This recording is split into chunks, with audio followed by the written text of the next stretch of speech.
আসসালামু আলাইকুম প্রিয় শিক্ষার্থীরা, সবাইকে স্বাগতম জানাচ্ছি টেকনিক ইজি এডুকেশনের পক্ষ থেকে। আমি হাবিবুল্লাহ। আজকের ক্লাসে আমরা আলোচনা করব আমাদের নবম দশম শ্রেণীর অষ্টম অধ্যায় বৃত্তের একটা গুরুত্বপূর্ণ সৃজনশীল, যেটি এসেছিল ঢাকা বোর্ড 2025 সালে।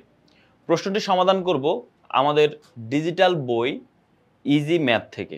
এই বইয়ের মধ্যে তুমি তোমার পাঠ্য বইয়ের সমাধান, এমসিকিউ সমাধান সহ যা যা আছে, বিগত বছরের সৃজনশীল সমাধান, সাজেশন সবকিছু পেয়ে যাবে তুমি এই বইয়ের মধ্যে। শুধু তাই নয়, এই বইয়ের প্রত্যেকটা প্রশ্নের সাথে একটা কিউআর কোড থাকবে। ওই কিউআর কোড জাস্ট স্ক্যান করলেই তুমি ওই প্রশ্নের সমাধান ভিডিও আকারে পেয়ে যাবে। সো যদি তুমি উত্তর দেখে না বুঝতে পারো, কোনো সমস্যা নাই, তোমার সাথে কিন্তু টিচার অলওয়েজ আছে, জাস্ট স্ক্যান করবা আর শিখবা, আর কিছুই না। তো যারা বইটা সংগ্রহ করেছো তাদের অনেক অনেক অভিনন্দন।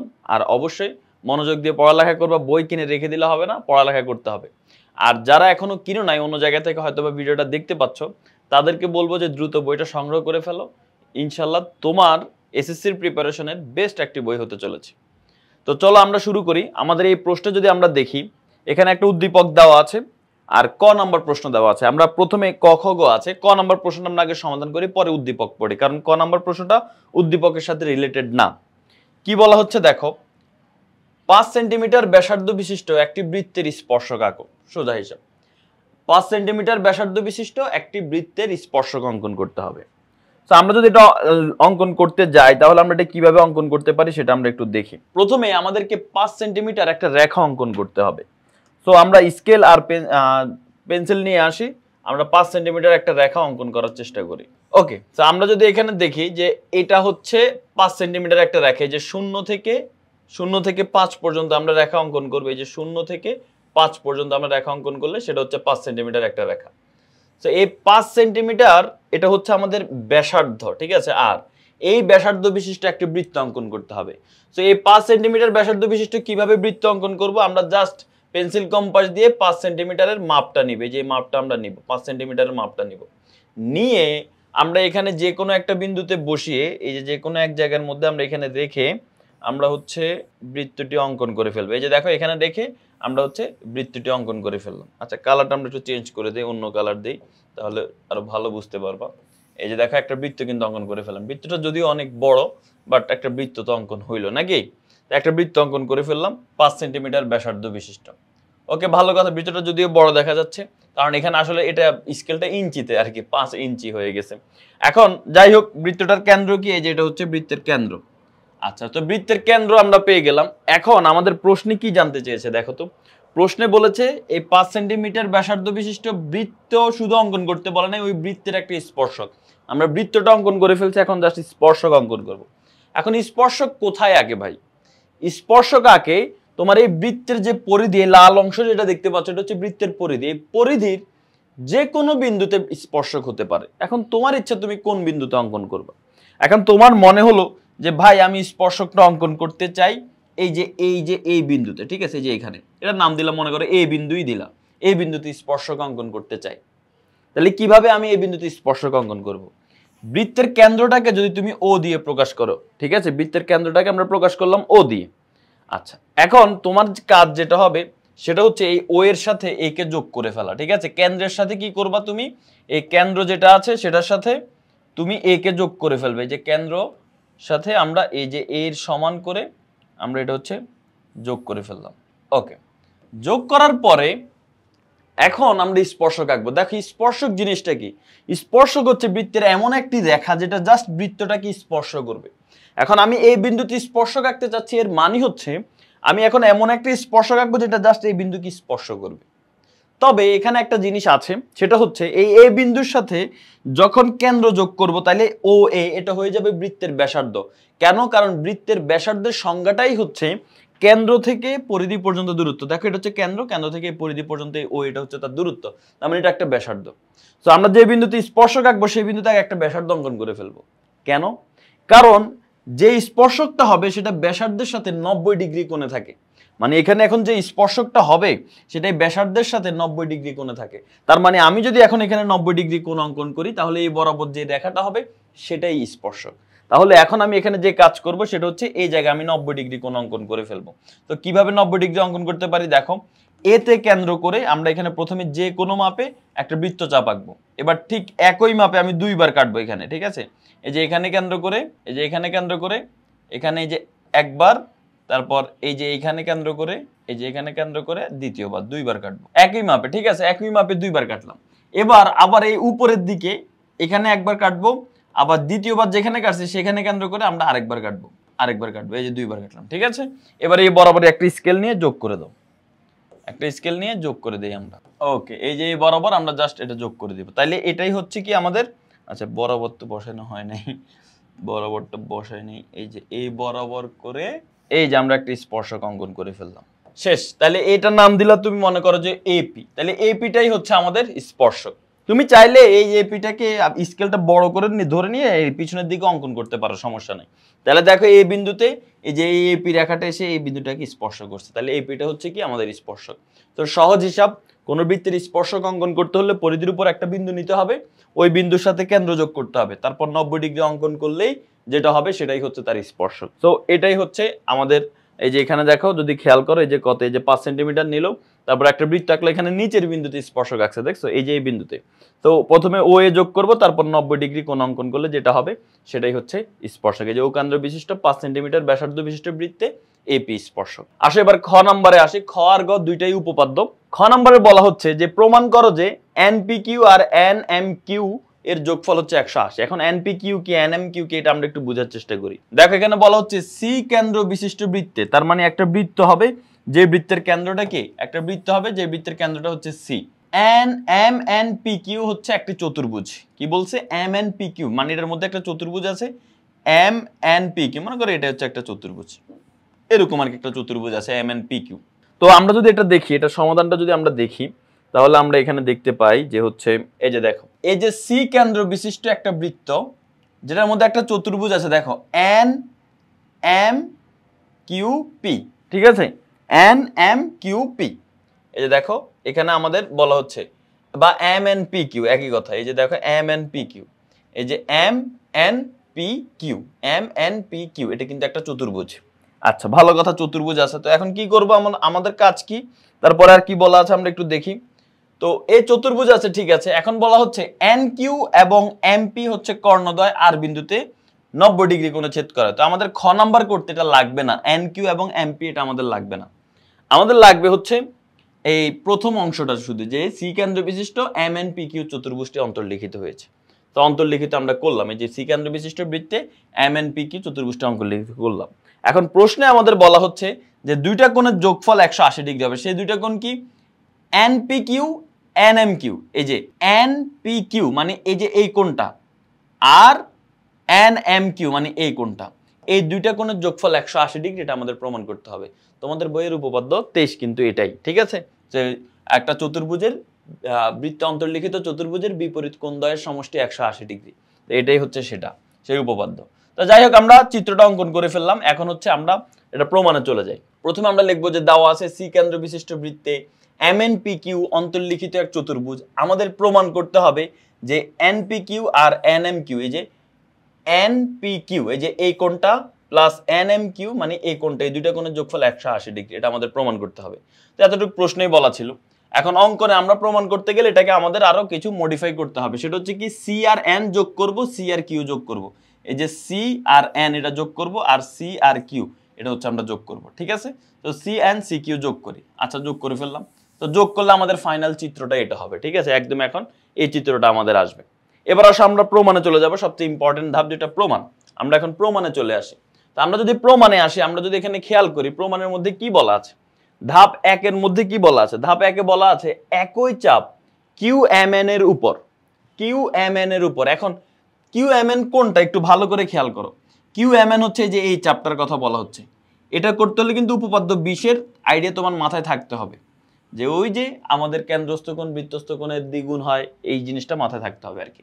যাই হোক, এখন একটা চাপ কিউ এম এন এর কথা বলা হচ্ছে। এই চাপের উপর কি দণ্ডায়মান, এটার মধ্যে কেন্দ্রস্থ কোণ কোনটা বলো তো? এটা একটা চাপ, বৃত্তের পরিধির একটা অংশ হচ্ছে সেটা চাপ, তার মানে কিউ এম এন হচ্ছে একটা চাপ। এই চাপের মধ্যে দণ্ডায়মান কেন্দ্রস্থ কোণ কোনটা হবে? কেন্দ্রস্থ কোণ হবে এই চাপটা যেখান থেকে শুরু সেটার সাথে কেন্দ্র যোগ করলে, এবং যেখানে শেষ সেটার সাথে কেন্দ্র যোগ করলে যে কোণটা উৎপন্ন হবে সেটা হচ্ছে কেন্দ্রস্থ কোণ, মানে কিউ সি এন। এটা হচ্ছে আমাদের কি কেন্দ্রস্থ কোণ। এই যে দেখো এটা হচ্ছে আমাদের কেন্দ্রস্থ কোণ, দণ্ডায়মান কেন্দ্রস্থ QCN। আচ্ছা, এখন এই একই চাপের উপর QMN চাপের উপর বৃত্তস্থ কোণ কোনটা? এই যে কিউর সাথে আমরা যদি পি যোগ করে দেই বৃত্তের মধ্যে, দেখো বৃত্তের মধ্যে পিটা কিন্তু বৃত্তে আছে, কিউর সাথে পি আর এন এর সাথে পি যোগ করলাম, বৃত্তে যোগ হলো। এই দেখো QMN এর চাপটা শুরু হয়েছে কিউ থেকে, শেষ হয়েছে এন এ। এখন চাপ যেখান থেকে শুরু হয়েছে সেখান থেকে বৃত্তে যোগ করলাম, চাপটা যেখানে গিয়ে শেষ হয়েছে সেখান থেকে বৃত্তে যোগ করলাম, তাহলে যে কোণটা উৎপন্ন হলো QPN সেটা হচ্ছে আমাদের বৃত্তস্থ কোণ। তো এই যে QPN বা NPQ, আচ্ছা এটাকে QPN বলা যায়, আবার তুমি চাইলে এভাবে বলতে পারো NPQ। তো এই যে NPQ এটা হচ্ছে বৃত্তস্থ কোণ। সো উপপাদ্য 20 আমরা পড়ছিলাম কোন বৃত্তের একই চাপের উপর বৃত্তস্থ কোণ যেটা আর কেন্দ্রস্থ কোণ যেটা, এই দুটোর মধ্যে একটা সম্পর্ক আছে, সেটা হচ্ছে কেন্দ্রস্থ কোণটা বৃত্তস্থ থেকে ডাবল হয়। এই যে চাপটা কি, দেখো চাপটা হচ্ছে লাল কালারে যেটা দেখতে পাচ্ছ সেটা হচ্ছে চাপ। এই যে এই QMN এটা হচ্ছে চাপ, এই চাপের উপর দণ্ডায়মান আমাদের হচ্ছে এই কেন্দ্রস্থ কোণটা হচ্ছে কি, এটার সাথে কেন্দ্র যোগ করলে যে কোণ উৎপন্ন হবে, এই যে এটা হচ্ছে কেন্দ্রস্থ কোণ QCN, এটা হচ্ছে কেন্দ্রস্থ কোণ। আর বৃত্তস্থ কোণ কোনটা? QPN, এটা হচ্ছে কি, এটা হচ্ছে বৃত্তস্থ কোণ। তাহলে কেন্দ্রস্থ কোণ আর বৃত্তস্থ কোণ এখানে দুইটা জিনিস আমরা দেখলাম। তবে এই দুইটার মধ্যে একটা সম্পর্ক আছে। সম্পর্ক কি? এই দেখতে বোঝা যাচ্ছে এই কোণটা বড়, দেখো এই কোণটা দেখো অনেক বড়, আর এই কোণটা দেখো অত বড় না, ছোট। এদের মধ্যে সম্পর্ক কি? সম্পর্ক হচ্ছে এই কোণটা হচ্ছে দ্বিগুণ হয়, ডাবল হয়। কার? এটার থেকে এটা ডাবল হয়, অর্থাৎ QCNটা ডাবল হবে কার? QPN থেকে। তো QCN যেহেতু ডাবল, এখন এটা যেহেতু এটার অর্ধেক, এই যে QCN থেকে এটা যেহেতু অর্ধেক, এটা সমান করতে হলে কি করতে হবে? যেটা ছোট তার সাথে 2 গুণ দিতে হবে, তাই না? যেহেতু এটা 2 গুণ বড়, তার মানে এটা সমান যদি এটা করতে হয়, মনে করো এটা হচ্ছে 80, এটা হচ্ছে 40। এখন এই দুইটাকে যদি সমান করতে হয় কি করবা তুমি? 40 এর সাথে 2 গুণ করে 80 বানাবা না? এটাই। তো এখন আমরা কি বলবো? আমরা বলবো যে QCN, এই কেন্দ্রস্থ কোণ QCN সমান 2 ইনটু বৃত্তস্থ কোণ QPN। এই যে দেখো QCN সমান 2 ইনটু বৃত্তস্থ কোণ QPN বা NPQ। এটাকে QPN বলতেছি বারবার, বাট এটা হচ্ছে NPQ, একই কথা। এই যে এটাই আমরা লিখলাম যে QCN ইকুয়াল টু 2 ইনটু বৃত্তস্থ NPQ। এখন যদি আমরা দেখি যে এটাকে আমরা একটা সমীকরণ আকারে প্রকাশ করতে পারি, সেটা কি? সেটা হচ্ছে QCN সমান 2 NPQ। আমরা কিন্তু এই সমীকরণটা এখানে লিখে ফেলতে পারি। এই যে QCN এর জায়গায় QCN লিখে ফেলবো, আর 2 NPQ এর জায়গায় এই যে 2 NPQ বৃত্তস্থটা আপাতত এখানে লিখলাম না, যেহেতু সমীকরণ আকারে লিখতেছি 2 ইনটু NPQ লিখে ফেলবো। এটা হচ্ছে 1 নম্বর সমীকরণ আমাদের। তো আমরা একটা সমীকরণ এখানে পেয়ে গেলাম, এবার আমরা দ্বিতীয় সমীকরণে যাব। সো 2 নং সমীকরণ যদি আমরা যাই তাহলে সেখানে কি আছে সেখানে আমরা দেখি। এখানে আমরা আরেকটা চাপের হিসাব করব। তো একটা চাপের হিসাব গেল, আমরা আপাতত ওই চাপের হিসাব থেকে বের হই। এখন দেখো আবার আরেকটা চাপের কথা বলতেছে, একই চাপ QPN এর উপর। QPN কোনটা? এই যে দেখো QPN, এই যে এই চাপটার কথা বলা হচ্ছে, যে QPN এই চাপটার কথা দেখছো, চাপটা কোনটা? এই যে QPN, এই চাপের কথা বলা হচ্ছে QPN এর উপর। এখন বলো তো এখানে বৃত্তস্থ কোণ কোনটা হবে? এই যে QPN চাপটা দেখতে পাচ্ছ, এই QPN চাপের উপর কেন্দ্রস্থ কোণ কোনটা হবে? দেখো এই কিউ এর সাথে যদি আমরা সি যোগ করি, কেন্দ্র যোগ করবো, এই দেখো কিউ এর সাথে আমাদের এই যে এটাকে অন্য কালারে দেখাই, এই যে আমাদের চাপটা হচ্ছে কি QPN, এই চাপ। এখন আমরা যদি এই চাপটার এই যে শুরু থেকে কেন্দ্রে যোগ করি, যে চাপটা শুরু হয়েছে এখান থেকে, এটার সাথে যদি কেন্দ্র যোগ করি সিতে, আর এটার সাথে যদি কেন্দ্র যোগ করি, তাহলে যে কোণটা হবে, এখন তুমি বলতে পারো ভাই কোণ নিচেরটা হবে, না না, যেটা চাপ তার দিকে ফিরানো কোণটা হবে। তার দিকে ফিরানো কে আছে? তার দিকে ফিরানো কোণ হচ্ছে এই যে এটা, আমাদের চাপটা হচ্ছে লাল, লাল কালার যেটা ওটা হচ্ছে আমাদের চাপ। তাহলে ওই দিকে ফিরানো কে আছে? ওই দিকে ফিরানো হচ্ছে এই উপরের কোণটা। তার মানে আমাদের বৃত্ত কেন্দ্রস্থ কোণ, এটা যেহেতু কেন্দ্রে যোগ করছি আমরা, তাহলে আমাদের এখন এই QPN চাপের জন্য কেন্দ্রস্থ কোণের নাম হচ্ছে QCN। কিন্তু QCN কোণ তো ভাই নিচেরটাও হয়, নিচের কোণটার নাম হতো QCN, উপরের কোণের নাম হচ্ছে QCN। তাহলে কে হইলো? না হইলো না। এই জন্য আমরা নিচের কোণটাকে QCN বলবো, ঠিক আছে, কিন্তু উপরের কোণটাকে আমরা বলবো প্রবৃদ্ধ QCN। কি বলবো? প্রবৃদ্ধ QCN। কেন প্রবৃদ্ধ বলা হচ্ছে? কারণ যে কোণের মান 180 থেকে বড়, এই যে দেখো এই কোণটা কিন্তু 180 ডিগ্রি থেকেও বড়। 180 হয় এরকম একটা রেখার, এই যে এতটুক পর্যন্ত 180 হয়, দেখো এটা কিন্তু 180 হলে এতটুক হইতো, এই যে রেখাটা সোজা টানলে এতটুক হইতো, বাট এটা এখন বেশি হয়ে গেছে, তার মানে এটাও 180 থেকে বড়। এই জন্য এই কেন্দ্রস্থ কোণটার নাম বলবো প্রবৃদ্ধ QCN। আর নিচের কোণটা যখন বলি তখন শুধু QCN বললেই হয়। তো এখন দেখো এখানে বলা হচ্ছে এই QPN চাপের উপর প্রবৃদ্ধ কেন্দ্রস্থ, দেখছো এই কেন্দ্রস্থ কোণটার নাম প্রবৃদ্ধ। সো প্রবৃদ্ধ কেন্দ্রস্থ QCN, এটা সমান কি হবে? বৃত্তস্থ কোণ কোনটা বলো তো? এই লাল চাপটার উপরে বৃত্তস্থ কোণ কোনটা? এই লাল চাপটা যেখান থেকে শুরু হয়েছে সেখান থেকে বৃত্ত যোগ করো, আর লাল চাপটা যেখানে শেষ হয়েছে সেখান থেকে বৃত্ত যোগ করো, তাহলে এখানে যে কোণটা উৎপন্ন হয়েছে সেটা হচ্ছে বৃত্তস্থ কোণ। মানে এম এন বা এন এম কিউ, এটা হচ্ছে আমাদের কি, এই যে এন এম কিউ, এটা হচ্ছে আমাদের বৃত্তস্থ কোণ। তাহলে কেন্দ্রস্থ কোণ হচ্ছে কিউসিএন, প্রবৃদ্ধ কিউসিএন, আর কেন্দ্রস্থ কোণের নাম, বৃত্তস্থ কোণের নাম হচ্ছে এন এম কিউ। তো এখন আমরা জানি এটা ছোট হয়, এটা বড় হয়, তাহলে ছোটটার সাথে কত গুণ দিতে হয়, 2 গুণ দিলে দুইটা সমান হয়। তার মানে এখন আমরা বলবো প্রবৃদ্ধ কিউসিএন সমান হচ্ছে 2 ইন্টু বৃত্তস্থ এন এম কিউ। এই যে দেখো, প্রবৃদ্ধ কিউসিএন সমান 2 ইন্টু বৃত্তস্থ এম এন কিউ।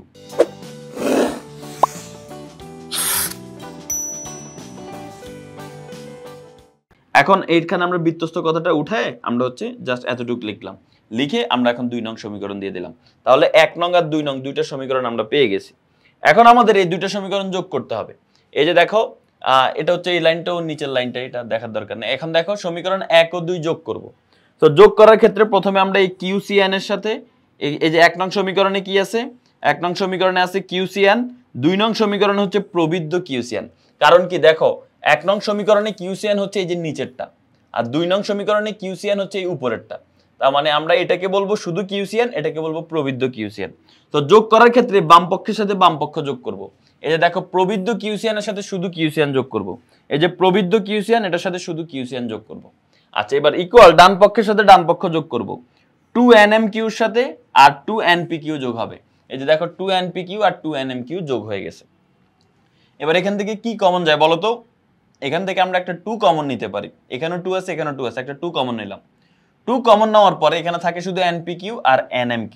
এখন তুমি একটু দেখো npq কোনটা, দেখো তো npq কোনটা। এই যে npq, এই যে এটা হচ্ছে কোন npq। আর আরেকটা হচ্ছে কি nmq, এই যে এটা হচ্ছে কি, এটা হচ্ছে আমাদের nmq। এখন তুমি যদি খেয়াল করো যে একটা জিনিস দেখো, এই দুইটা কোণ, এই যে npq আর nmq তো আমরা দেখলাম। এখন তুমি যদি খেয়াল করো যে এখানে আমাদের যে প্রথমে যে এই যে কোণটা আছে, কোণটার নাম হচ্ছে ncq, এই যে এই কোণটা বা qcn, এই যে নিচের কোণটা, আর প্রবৃদ্ধ qcn মানে হচ্ছে এই যে এই উপরের কোণটা। এখন এই নিচের কোণ আর উপরের কোণ, এই দুইটা কোণ যদি আমরা যোগ করি তাহলে কি হয় দেখো, একটা বৃত্ত হয়ে যাচ্ছে। এখানে টোটাল কোণের মান হচ্ছে 360 ডিগ্রি। কেন? কারণ কোনো একটা বিন্দুতে পুরা কোণটার মান হচ্ছে 360। তুমি দেখো এটার দিকে যদি খেয়াল করো, এতটুকু হচ্ছে 180, নিচে হচ্ছে আরো 180, তাহলে টোটাল কত হয় 360। তাহলে এই যে যে দেখো যে উপরের কোণটা যেটার নাম হচ্ছে এনসিকিউ, নিচের কোণটা সেটার নাম এনসিকিউ, উপরটা হচ্ছে প্রবৃদ্ধ এনসিকিউ, নিচেরটা শুধু এনসিকিউ, দুইটা কোণ যোগ করলে 360 ডিগ্রি হবে। তার মানে এখানে আমরা লিখে দিব যে এই যে দেখো এনসিকিউ আর এনসিকিউ বা কিউসিএন আর কিউসিএন, একটা হচ্ছে প্রবৃদ্ধ কিউসিএন, একটা হচ্ছে শুধু কিউসিএন, এই দুইটাকে যোগ করলে হয় 360 ডিগ্রি। ওকে, লিখলাম। এটাকে তুমি সাইড নোট হিসাবে মনে রাখতে পারো। এবার যদি খেয়াল করো, এটা যদি 360 হয় তাহলে আমরা উপরের লাইনে কি পাইছি? উপরের লাইনে আমরা পাইলাম, এই যে এটাকে অন্য কালার দেখাচ্ছি, দেখো উপরের লাইনে আমরা যেটা পেয়েছি সেটা হচ্ছে এই যে এটা পাইলাম আমরা, এই যে কি পাইছি যে হচ্ছে প্রবৃদ্ধ কিউসিএন প্লাস কিউসিএন সমান 2 ইন্টু npq প্লাস nmq। তো এখন আমরা অলরেডি এখানে বললাম যে হচ্ছে প্রবৃদ্ধ কিউসিএন আর প্লাস কিউসিএন, এটার মান হচ্ছে কি, এটার মান হচ্ছে 360 ডিগ্রি। তাহলে এখন কি আমরা বলতে পারি না যে 2 ইন্টু npq প্লাস nmq, এটার মান এটা না বলে ডাইরেক্ট 360 বলতে পারি। তো এই জন্য আমরা এখানে পরের লাইনে যে 2 ইন্টু npq প্লাস nmq, ঠিক আছে, এই যে npq আর আরেকটা হচ্ছে কি nmq, এটা হচ্ছে q, ঠিক আছে, npq আর nmq, এই দুইটা কোণ মিলে কত হবে? এই দুইটা কোণ মিলে 360 হবে। কেন? কারণ প্রবৃদ্ধ কিউসিএন আর শুধু, বারবার বলতেছি, এই যে প্রবৃদ্ধ কিউসিএন আর শুধু কিউসিএন, এই দুটো যোগ করলে 360 হয়। তার মানে এই দুইটা কোণ যোগ করলে যেহেতু 360 হয়, তার মানে 2 ইন্টু npq nmq এর মান 360। তার মানে এটাকে আমরা এখন বলতে পারি এটা সমান 360। এই যে দেখো, এটা সমান 360। এখন 2 গুণ আকারে আছে, 2 যদি ওই পাশে যায় কি হয়ে যাবে? 2 ওই পাশে গেলে ভাগ হয়ে যাবে। তো 2 কে এখন আমরা ওই পাশে পাঠিয়ে দিব, 2 ওই পাশে গেলে ভাগ হয়ে যাবে। তো 360 কে 2 দিয়ে ভাগ করলে 180 হয়। তার মানে npq প্লাস nmq, এটার মান 180। আমাদের কিন্তু এটাই প্রমাণ করতে বলছে, npq প্লাস nmq এটার মান হবে কত? এটার মান হবে 180। এটা আমাদের প্রমাণ করতে বলছে, আমরা কিন্তু প্রমাণ করে ফেললাম। তো আমাদের প্রমাণ হয়ে গেল, প্রমাণিত।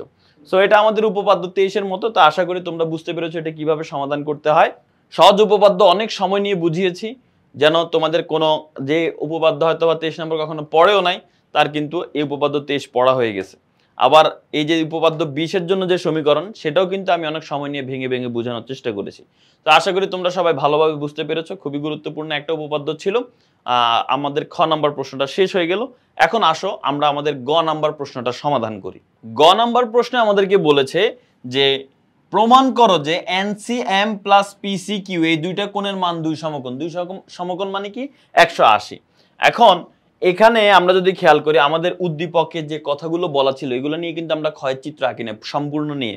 এই যে সি কেন্দ্র বিশিষ্ট এম এন পি কিউ চতুর্ভুজটি অন্তর্লিখিত, তার মানে এই চতুর্ভুজটি কি হবে, এই চতুর্ভুজটা অন্তর্লিখিত আছে। আমরা জাস্ট এতটুকু অঙ্কন করছিলাম, কারণ মনে রাখবো উদ্দীপকে যেটা থাকবে সেটা কিন্তু সেই চিত্রটা সম্পূর্ণটা কিন্তু চিত্র হবে না খ আর গ এর জন্য। খ এর জন্য কিছু অংশ থাকবে, গ এর জন্য কিছু অংশ থাকবে। তো যেমন এই যে আমি এন কিউ এম পি কর্ণদ্বয় আর বিন্দুতে ছেদ করে, এটা কিন্তু আমার দরকার ছিল না খতে, কিন্তু এখন গতে দরকার, গতে আঁকতে হবে।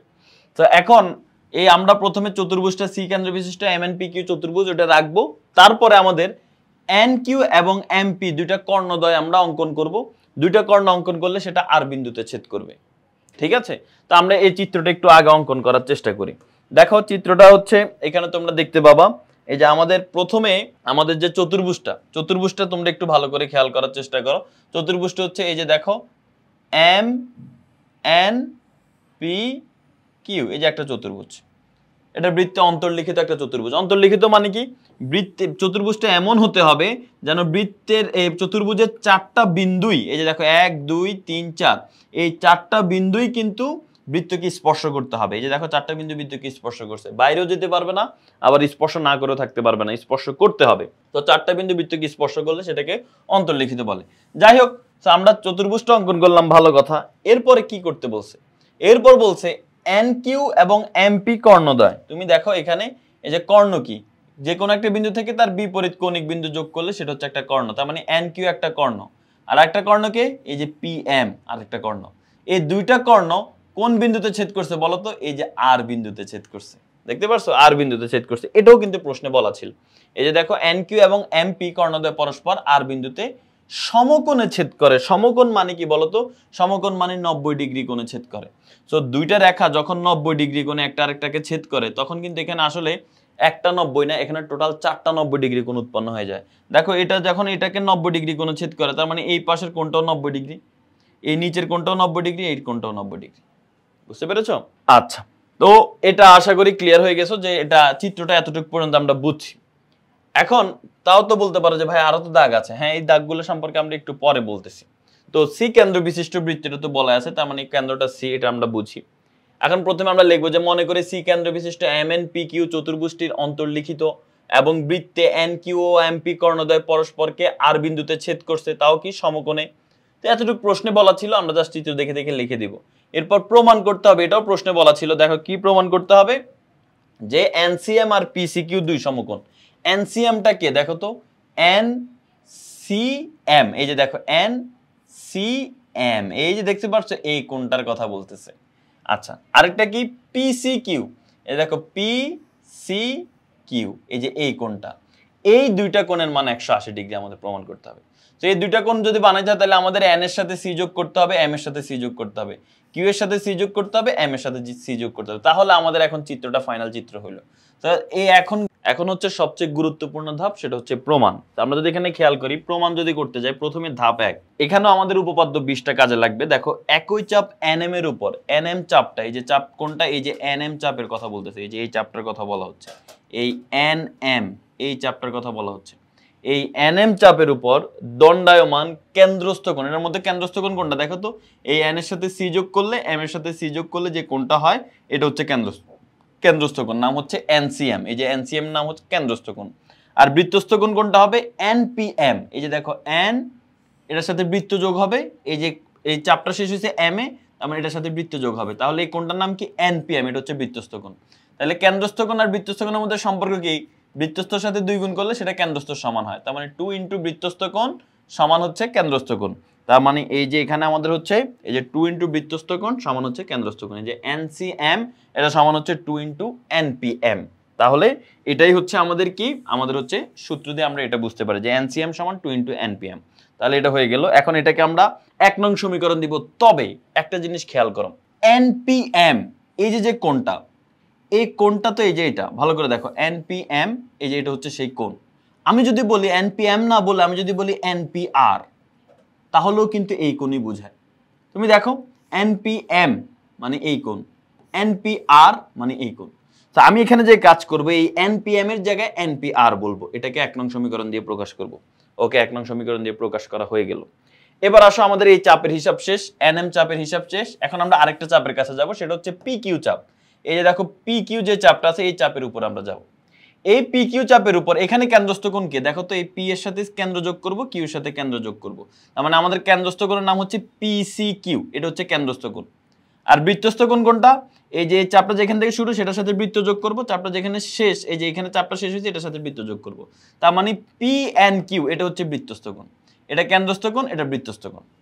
এখন এই যে আমরা জানি কি কেন্দ্রস্থ কোণ সমান 2 ইনটু বৃত্তস্থ কোণ, অর্থাৎ PCQ সমান আমরা কি লিখতে পারি? এই যে PCQ সমান লিখতে পারি 2 ইনটু আমরা এই PNQ এটা লিখতে পারি, যে দেখো PNQ এই যে 2 ইনটু PNQ এটা সমান কি 2 ইনটু PNQ, এই যে এটা সমান 2 ইনটু এটার নাম হচ্ছে PCQ, এই যে লিখলাম PCQ সমান 2 ইনটু PNQ, এই যে সমান 2 ইনটু PNQ লিখলাম। আচ্ছা এখন তুমি একটা জিনিস খেয়াল করো, PNQ এটা মানে এই কোণ। আমি যদি এখন বলি PNR এটা মানেও কিন্তু একই কোণে বোঝায়। সো PNQ যে কথা, PNR এটাও কিন্তু একই কথা। তো এই জন্য আমি পরের লাইনে PNQ এর জায়গায় PNR লিখছি, এটাকে আমি দিব 2 নং সমীকরণ। এখন তোমার মনে হতে পারে কেন আমি বারবার এই যে এই PM এর জায়গায় PR পর্যন্ত নিচ্ছি, NQ এর জায়গায় NR পর্যন্ত নিচ্ছি, একটু পরে সেটা তোমার ক্লিয়ার হয়ে যাবে। দেখো এখন আসো আমরা যদি এখানে খেয়াল করি আমাদের দুইটা সমীকরণ পেলাম, এটা হচ্ছে 1 নং সমীকরণ, এটা হচ্ছে 2 নং সমীকরণ। এখন আমরা 1 ও 2 এই দুইটা সমীকরণ যোগ করে দিব।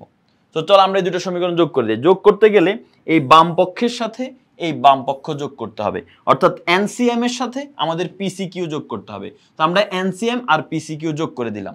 এবার ডান পক্ষের সাথে ডান পক্ষ 2NPR এর সাথে 2NPNR যোগ করতে হবে। সো 2NPR এর সাথে 2PNR যোগ করে ফেললাম, 2NPR এর সাথে 2PNR যোগ করে ফেললাম। আচ্ছা যোগ করলাম, করার পরে 2 বরাবর 2 আছে, সমস্যা নাই।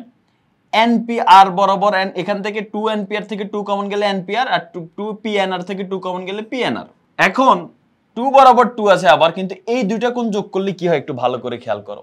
NPR মানে কি?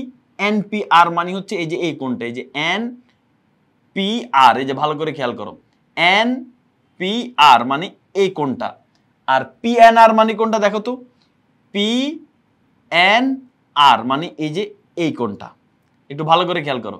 NPR মানে এই কোণ আর PNR মানে হচ্ছে এই কোণ। এখন এটা সমান লিখতেছে NRM, দেখো NRM এটা সমান এটা লিখতেছে কেন? একটা জিনিস মনে রাখবা, কোনো একটা ত্রিভুজের, এই যে কোনো একটা ত্রিভুজের যদি আমি একটা বাহুকে বর্ধিত করি, মনে করি এটা একটা ত্রিভুজ, এই ত্রিভুজের একটা বাহুকে আমি বর্ধিত করলাম, করার পরে বাহিরের দিকে কিন্তু একটা কোণ উৎপন্ন হয়, তাই না? এটাকে বলে বহিস্থ কোণ। এই বহিস্থ কোণটা এর অন্তস্থ কোণ দুইটার যোগফলের সমান, বিপরীত দিকের। তুমি হয়তো কথাটা বুঝো নাই, আমি আবার বুঝাই দিচ্ছি।